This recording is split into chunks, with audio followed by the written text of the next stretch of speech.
Regardez-le comment il est petit. Tu ne parles même pas bien français. Tu mets toujours les mêmes habits. Tu sens mauvais. Tu es le dernier de la classe. Personne ne veut être ton ami. Lévi se lève en sursaut. Il vient de faire un cauchemar. Il appelle maman et papa. Papa et maman viennent vite dans la chambre. « Qu'est-ce qu'il y a, Lévi ?» demande maman. « Je n'arrive pas à dormir, » répond Lévi. « Pourquoi ? Il se passe quoi ?»« Je n'arrive pas à dormir parce que je pense à ce qui se passe à l'école. »« D'accord, » dit maman. « Tu veux nous expliquer ce qui se passe ?» Lévi hésite.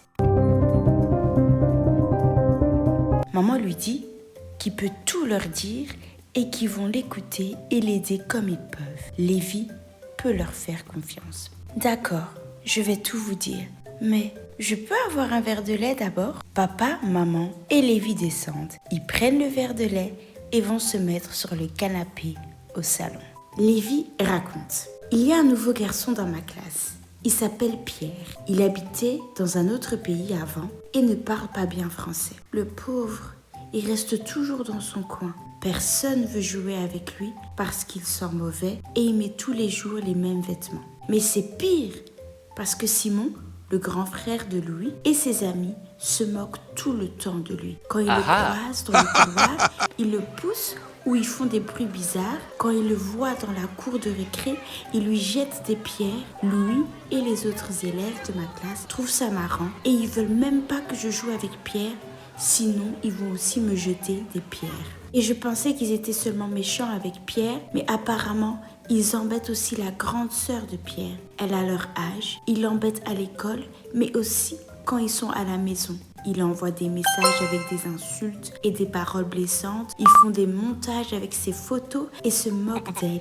Ils appellent et puis raccrochent. Ils envoient des SMS toutes les heures avec des insultes. Papa et maman sont étonnés de ce qu'ils entendent. Comment cela peut-il arriver dans une école? Il demande à Lévi si les profs sont au courant et Lévi dit que la directrice a convoqué Simon et sa bande, mais il ne s'arrête pas. Lévi commence à pleurer. Maman le console et lui dit d'arrêter de pleurer parce que ce n'est pas de sa faute. Lévi dit qu'il aimerait faire quelque chose mais qu'il a peur qu'on se prenne à lui. Papa l'encourage en lui disant que demain, quand il va le déposer à l'école, Lévi doit aller chez Pierre et lui parler pour le mettre à l'aise. Et si Simon vient pour lui faire du mal, papa sera là pour intervenir et pour le protéger. Malheureusement, le harcèlement est très présent dans les écoles. Près de 1 enfant sur 10 se fait harceler chaque année à l'école. Et beaucoup d'enfants se font harceler à cause de leur apparence physique, un handicap, un trouble de la communication ou même l'appartenance à un groupe social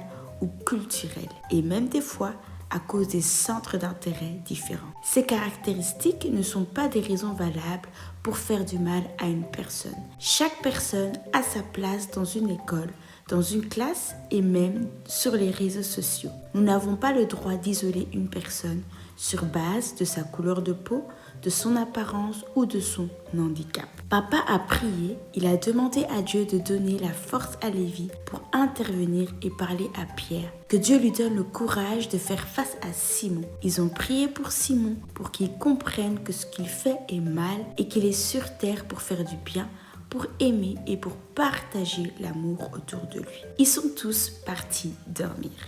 Le lendemain matin, Lévi s'est réveillé, un peu fatigué, mais prêt à aller parler à Pierre. Papa a déposé Lévi et Léa à l'école et n'est pas parti loin. Il est resté pour voir comment ça allait se passer pour Lévi. Lévi est parti vers Pierre qui était assis seul sur un banc. Lévi lui a dit bonjour, mais Pierre ne répondait pas. Très vite, Simon et ses amis sont venus pour embêter Pierre. Cette fois-ci, Lévi s'est levé et a dit « Ce n'est pas gentil ce que tu fais. Tu ne peux pas te moquer de Pierre parce que, soi-disant, il ne parle pas bien français ou parce qu'il est étrange. Pierre est un enfant de Dieu et on ne se moque pas des enfants de Dieu. Dieu a créé Pierre parfaitement. Pierre n'est peut-être pas comme les autres, mais nous sommes tous différents.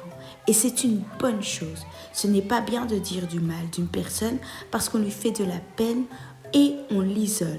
Jésus nous a dit d'aimer tout le monde, peu importe la taille, l'âge, le poids, l'apparence ou même sa situation à la maison et même la langue qu'elle parle.